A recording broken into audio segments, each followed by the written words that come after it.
Hello, Revivalists. I'm Emiliana Martin, your host for Revivalist Conversations on the Revivalist News Network. I am so excited about this next conversation. Our next Revivalist conversation is in two parts. Part one, we meet Stewart Perrilliat, pastor at San Quentin Prison and prison ministry pastor at Allen Temple Church in Oakland, California. Since 1995, he's been ministering at San Quentin, California's only death row prison. Perrilliat is an urban youth advocate and founder of Man to Man, a program that aims to provide practical principles and resources to produce men who care and support themselves, their families, and their community. He's also a single father and a brand new grandfather. Over the next 2 weeks before Part 2 goes public, Revivalist royalty, known as Patreon subscribers, get exclusive access to Part 2 of my conversation with Perrilliat a whole 2 weeks ahead of schedule. I release it publicly on YouTube 2 weeks after this gets published. You'll also get special access to video snippets from Parts 1 and 2 I personally enjoyed and felt were very pivotal. These snippets won't be publicly available without a subscription. When you look at any man, I don't care who you are, and if you really want to know who that person is, go back 3 generations and you'll find out. Find out who the grandfather was. Find out what he did. Find out what the father did. Even though you don't like that person, he's in your DNA, and that is the seed of who you are. And that's the positive part or the negative part. All right. Hello, everybody. I'm Emiliana from the Revivalist News Network, and we are live with Stewart Perrilliat, who is a pastor at San Quentin and the prison's pastor at Allen Temple Church in Oakland, which is an amazing church. I have a bazillion questions, but I was just wondering if you could just kind of give us an update on what's going on in San Quentin with COVID. I understand somebody else just died yesterday. You know, I was told as a volunteer, I'm not supposed to say anything about what's happening inside unless I'm inside. And so, but I do know that it is something that they're trying to get a handle of. There are several inmates that are what I am understanding at Marin General. I was talking to a guy in the line at the bank, and he was a nurse. And we were just talking, say, "Hey, how you doing?" He said, I'm good. How are you? And I'm doing well. And he said, "Man, it's rough, trying to get in the bank because this one particular area, not where we are. I'm actually in San Anselmo on the other side of the San Rafael Bridge, and there's one bank open, and so the line, you can imagine how it was because there's no one bank. Well, one Bank of America. Oh, okay.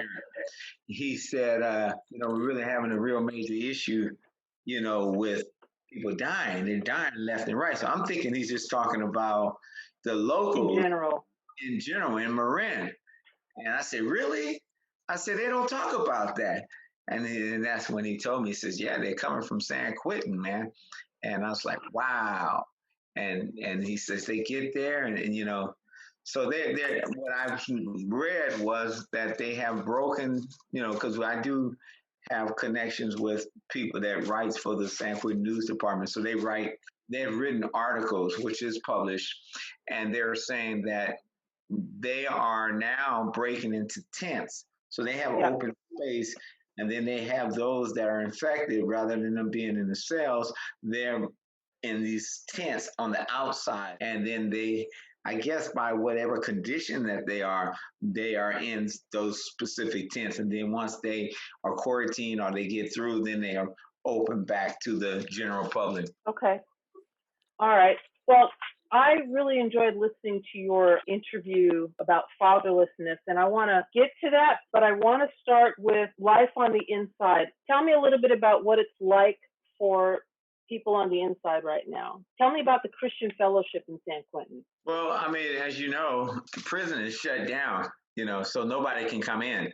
I used to go in there every Tuesday and meet with the inmates, but around March 15th or 16th, somewhere around there, they stopped all visits for volunteers and everybody. So the only people that are allowed to go in now is the staff. And you can't use Zoom either, right? No, you can't. Of course, you can't use Zoom. Of course, I right? So have been reaching out to one of the people that I have been connected with in San Quentin just to get an update. He has been really, with meeting with different, the county, the public health department. So they're really working on it. But normally he would call me right back, and I'm like, I need to talk to you, because really I actually wanted to have a conversation with him before we met, to just find out what is the parameters that I can talk about. And he says, I haven't forgotten about you, but he hadn't called me yet. And that was like 2 weeks ago. And so I wonder if he's sick. I don't think he's sick. I just think that he's, of course, I can imagine, with the media and everything that's going on, they're getting ready to release, not just San Quentin, but I think the state of California is saying that they're about to release like 8,000 inmates, because of this COVID. I think they're really trying to get a handle on it and to make sure that these guys are tested properly before they go out into the general public. And then you have the press that's saying it's because of San Quentin, and San Quentin is now trying to, tighten up and make sure that everything is kosher. You know what I mean? Yeah, and that it doesn't really escalate any further than it is. One of the things you were asking me about, how is it in San Quentin? I've been, really actually ministering to the inmates in San Quentin since 1995. And I've been doing that from various ways. We started off, when I was much younger, playing basketball against the inmates, and then having the time at halftime to open up the Word of God and to pray with them and give them a message, and then close the book and then go back and play again. And then after the game, we were fellowshipping and, able to talk about, life and their experiences. But, since I've been ordained, I've been really actually ministering in the chapel. I always tell people the experience of San Quentin is always a blessing to me when I go minister. I'm always ministered to. They have a full-blown church. They have elders, they have pastors, they have a full-blown choir, they have musicians. I love this. They have keyboard players, they have drummers, they have bass players. And they sing. So I'm in there, and before I go up to preach, I am just so blessed and full. Lift it up. I even go up there and I tell them, I said, you know what? I said, every time I come here, I'm blessed. I said, and this is the crazy thing. You all that are locked up are more free than the people that's free. Yes, I remember you saying that. Oh my goodness, they have ministry. They have ministry baptisms, even though there are other religions. But it just sounds so vibrant. It sounds like what the church is supposed to be. It really is, just the fact that, like you said, they have their own discipleship program. And so they have steps of, discipleship and how, to get a person converted and then walk with them rather than leave them at the altar. They get saved and say, okay, now you saved, let's go get the next person. But they actually walk with you through that process. And one of the things that I've learned in prison is that you're safe if you are a Christian in prison, Yeah, tell me more about that. So, even like if you're, a Muslim, they somehow leave them alone. If you're a Christian, they leave you alone. If you're in a gang, they leave you alone. So there's certain things, like if a person comes into prison and he really is lost, and if he's a Christian and he goes to the chapel and he meets people, then, it's like God is protecting them, and they have that protection inside the prison. And that's just not, and that's not just San Quentin, that's most prisons. Right. Let's step into the fatherlessness piece. Passion Dialogues had a fatherlessness workshop. So as I was preparing the questions, I was letting it run in the background. And then it occurred to me, are prisons basically full of prodigal sons? Yes, the prisons are filled with a lot of men that fathers have been incarcerated. And because these men have not been fathered, unfortunately, they find themselves in prison as well. Are prisoners suffering from PTSD? Absolutely. How so? PTSD is any real major traumatic situation that occurred in your life, whether it's chronic or not. If you're in a place where you're confined in like a 5-by-5 room, and that is far as you can go, and you are behind bars, and you've experienced certain things that you haven't experienced on the outside, well, then that is a traumatic experience. Sure. Prison is not a great place to be. But one thing I can say is San Quentin is a great rehabilitation center. I used to say that prisons didn't have rehabilitation. It's just a place that they become better criminals. But I can't say that about San Quentin because they can get a college education, they can get a trade. Many of those guys have gotten converted. Many of the guys that work with San Quentin News Department have gotten released, and they have 100% recidivism. Which means explain that? They don't go back to prison after they get out.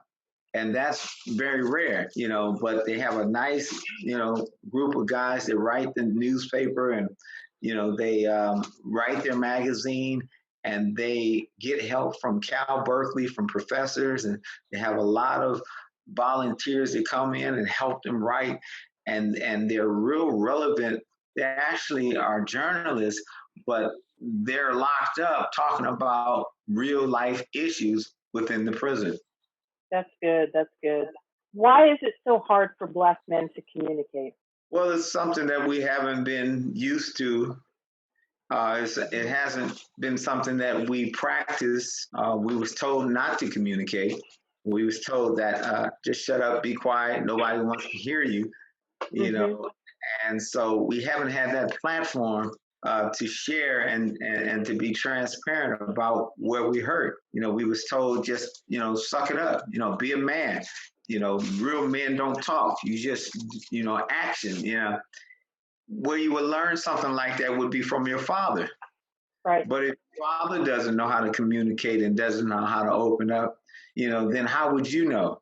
This is something that you have to practice, just like any other thing in life. It's something that is not inherited, but it's something that you learn. It's a taught behavior. You know what I mean? Yeah.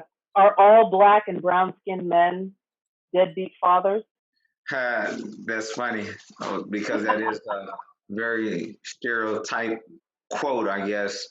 If you look at statistics will show you through the CDC that African American non-resident fathers are more engaged in their children more than any other race. And break it down as a general and national, it's like 4.4% that fathers have their children. And then I think Caucasians is like 4.5, 4.6. I can't remember what the number is, but I do know that African American fathers are 5.3%. Hispanics is like 4.7. So no, all men of color, whether you're Black or brown, are not deadbeat fathers. But the numbers are not still high enough. There's still lower numbers than it should, because if you look at single mothers, they're like, 48, 49%, that they have children, that they take care of. So we have a lot of work to do. But when you look at that number as a national number, 5.2, and then you think about what is it, 7.8 billion people on this earth, and then you break it down into the men, that is a huge big number. Yeah, of fatherless children. I want to talk a little bit about the self-esteem among Black or brown men. Talk to me about Richard Pryor and the N-word. Oh, so I really appreciated that story, so I really would like you to hear it. You hear a lot of young men use that word very loosely among each other. I don't think they understand where that number derived from. Could you tell us where it derived from? Well, yeah, I mean, it's a word that was used back in slavery. When you look at the conversation that I had with these young men, I wanted to ask them why were they using this name. What made them feel that it was comfortable to call another person that name. Let's have a conversation about that. And so they begin to start telling me that there was different levels of how they use that name or different ways. One would be, this is my end, and it's cool, Right. Then it would be another one. If a Caucasian would call you the N word, then that would be very degrading, because they would put that and associate it with slavery. As you heard the young men and they were talking, but these young men were like 11, 12, 13 years old, So then I asked them, did they know Richard Pryor, which was a comedian that used that name quite frequently. But what happened was Richard Pryor went to Africa. And when he went to Africa, I don't remember the particular place where he went, but he never heard them using that name. And then I think someone challenged him about the name, that he said that would never be a part of his comedy again. He would never use that name again because he understood that was not a name that represented us very well. And so that's what I was trying to share with these young men, is that you ought to have enough respect for one another, not to call each other out of your name, especially a name such as that. And so that's really how we got on that conversation. You asked me why men do not like to communicate. And I believe the Lord gave me that talk show, Can We Have a Conversation? Because he said that you have a lot of angry young men. And when you see young men out killing and robbing and creating, chaos within the community and causing a lot of trauma in the neighborhoods or in the community, is because they want to be heard. They're angry. And so the way that they express that anger, because they don't know how to communicate, is they express it through, violence. And so the Lord said, but if you created a space for them to express that anger, then you would decrease that violence. And so we started a show called Can We Have a Conversation? And Can We Have a Conversation is conversations that are typically never talked about anywhere else but that show. And the realm of how we can communicate can be about any topic or any level, as long as we don't curse and we're disrespectful. And which is very difficult for them, because they're angry. The first thing they want to do is they want to curse.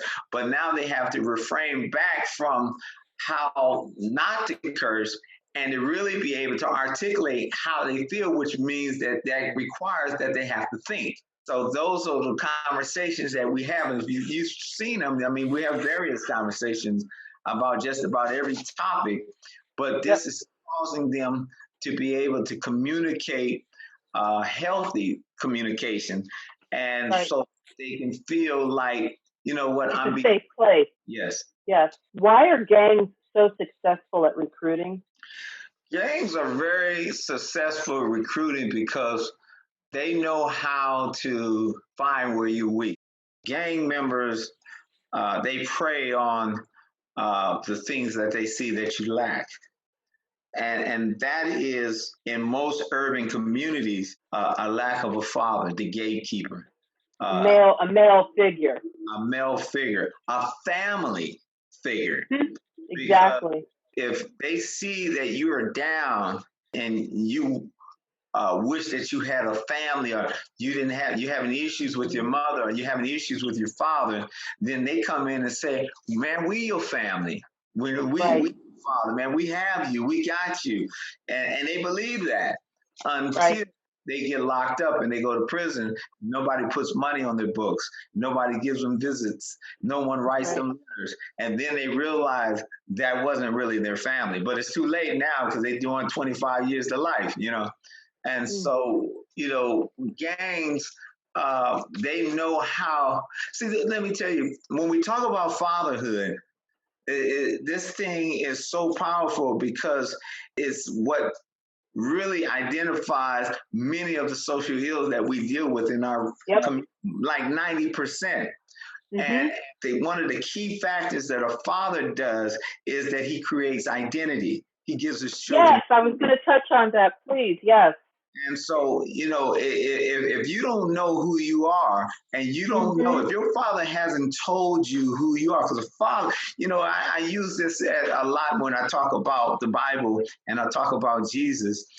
Jesus really never operated into his ministry until his father identified him. He gave him his identity. That's right. The Bible says that John the Baptist, he wanted John the Baptist to baptize him. And John was like, no, I'm not worthy to baptize you. He says, no, you are worthy and you must do it. He said to fulfill the scriptures.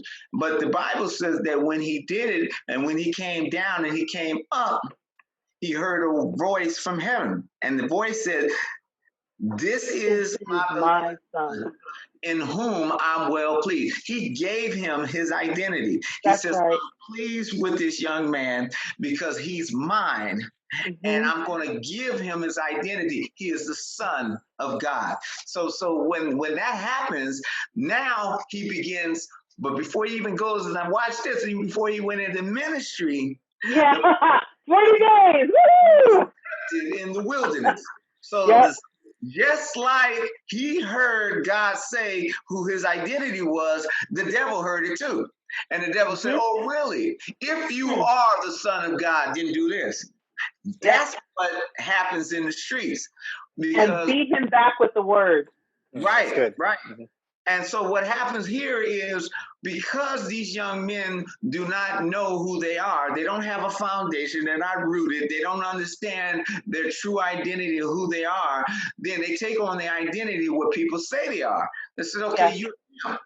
Yeah, I'm a pimp. I'm a pimp, So he begins to do the activities that pimps do, Man, you're a drug dealer. You're a drug dealer. Yeah, I gotta make my money. I gotta do this because I'm a drug dealer. You're a killer. Yeah, okay. You're a killer. You want to join the gang? Then go kill that person right there. And not just guys. We talking about girls too. That's when the guy comes up, the pimp, because he prays on the same way that the gang member prays. Yep. Exactly. Says, how you doing? And he sees that she's lacking in a few things. Says, I just want to buy you something special because you're so beautiful. And then he takes her to the store and he spends all this money on her to buy her all these clothes and diamonds and rings and all kind of stuff. And then he says, do you love me? She says, yeah, I love you. Well, just show me that you love me. Because she didn't have a father, she had a false identity of what love was. And so anybody that told her what love is, she's so hungry for it that she just embraces it. And she'll do anything. Well, yeah, all these riches can be yours, right? Absolutely. And then she finds herself in a place where she's trying to figure out, how do I get in this place? She's using drugs versus just recreational. But then the next thing you know, she's strung out or she's hooked on it. And then so in order for her to keep getting the drugs, then she got to work for it, And so that's what I tell these young people. Don't get nothing from the streets and think that somebody's just giving you something. They're not going to just give you something. There's a cost to it, That's right. Nothing is free. Nothing is free. I was just had a conversation with a pastor this morning, and he and I pray every morning at like 5 o'clock in the morning, sometimes 6. He shared something to me was very alarming to me because I am a father of a 14-year-old daughter. We have this. And you're also a new grandfather. Congratulations. Yes, I'm a grandfather too. I have a 32-year-old daughter who just gave birth to a son. So congratulations. Thank you. Woo-hoo! Yes. That's good news right there. That's a revival right there. Oh yeah, this is going to be very, very good. I'm very proud of her because, she's such a great child, even from, at a young age, and she graduated from high school and immediately went and got her bachelor's degree from Howard University, and she went and got a master's degree right after that. And I mean, she never took a break, and it was just clockwork. And She was driven. Yeah, I only had to spank her one time, and you know, and so this generation here, these other two, I've stopped counting. I gotta find a new method. You thought it was gonna be easy the whole ride for all of it, right? Yeah, especially when you first start off, when you have this one, and she's just such a great kid. It's like, oh, you mastered it, because your mom cursed you as a child and said, I hope you get another one just like you, and I got one just like me, and I love her to pieces. Yeah, so much for a curse. It was a blessing, 100%. Oh man, I tell you, it really is. But this young lady was on social media, and her mom went out of town. And as her mom went out of town, this guy texted her, and then he sent her an Uber at like 12 midnight. And so that should have been a sign right there that something's wrong. But because, and this is what, the father piece is so important. Because, the first person who should tell you he loves you is your father. Yes. The first man that you should ever meet is your father. That's called imprinting. Absolutely. My daughter would tell you that every time she goes to the car, I open the door for her. And I told her that when you get to the car, and if you're going out with anybody, if they don't open the door, you just stand there and wait. You do not get in the car until they open the door for you. But these are things that you're teaching her, that you don't compromise. My daughter's there what I'm talking about. The oldest one, she wrote a list what she wanted in her husband at 13. At 13, I said, if you can pick the things that you wanted in your husband, let me know what it is and write it down. And that is how she chose the husband that she has today. So these things. So she knew what she was looking for. Oh, well, she didn't have to compromise. Right. If he wasn't on the list, then she didn't even need to waste her time. Oh, that's good. Beyond driven. So the guy sent her Uber at 12 midnight. She got in the Uber. She went to the guy's house, and these girls, they see these guys, and he's so cute. Oh, he's so masculine. Oh, he's so built. So did you see his muscles? And, they get caught up on this social media, and they see this, and they get in the car and go to his house. And so he went into the room, and I guess they started doing one thing that led another, and they got sexually active, and then two other guys came in the room. Oh, God. And he gang raped her, and it was just devastating for her. And her mom wasn't there, and then so when her mom came back home, she asked, what's wrong? And she said nothing. She says, yes, what's wrong? She says nothing is wrong. And she kept asking her until she finally told her. And then so her mom called the police, and they filed charges against the young man. And then, the pastor said that, they stopped calling you. The people that was going to the church that was coming frequently, they stopped going to church. They stopped calling. So he was calling, people from the church was calling. They was trying to get in contact with her, and she just stopped calling. And they said all of a sudden, like maybe several weeks later, the mother called and was like, I really missed you. I missed your church. And he's like, where have you been? I've been looking for you. We've been calling you. And then she said, oh, you won't even believe. She said, we're on witness protection. The people after that, they kicked our door down with guns, and they tried to kill us. And, she saw it on the cameras. And, all of this could have been prevented if there was a father in the house, if there was a gatekeeper, if there was somebody that gave this young lady her identity. And it pushes me because, see, young girls don't understand. They think you're just a father that's trying to be difficult and give them a hard time. But we see things because we used to be those young boys. So we understand what it is that you're heading down to. We used to know that, what to say that was going to make you smile, or what it was is going to get you to the place where you would want to do anything. So my thing is, I expose all that. I expose the whole playbook, but they still don't understand. So now when my daughter comes back to the house on Friday, I have to sit down and have a conversation with her, because I always tell her, I don't feel comfortable with you being in a room with the door closed and you just isolated with the computer, and you're isolated with, I don't know who you're talking to, and you're telling me you want to go hang out with your girlfriend, but are you really going to hang out with your girlfriend? Or are you going to try to sneak away and try to be with somebody else? And you might do that. But then I have to tell her the story of what just happened, because that could have been you, and I can't protect you if I don't know where you are. You understand what I'm saying? Yeah. So the only way that I am going to be able to protect you is that you're going to have to be transparent and open with me and truthful with me, so that I can help you. I'm not your enemy. I'm not here to hurt you or cause you to be miserable. But what I'm trying to do is to stop a scar that would never be able to be removed. Yeah, I used to say I would say to my son, and I got this from my therapist, so she's just freaking brilliant. But I would check in with him from time to time, and I'd say, "Hey, how you doing? Oh, I'm fine. Would you tell me if you weren't?" Mm-hmm. And just sort of, establish that, hey, would you talk? And he always said yes, always. Mm-hmm. And so we have that relationship now where he will tell me anything, and I will not jump down his throat. And if you haven't already figured it out, I'm a single mom. His father died when he was 7.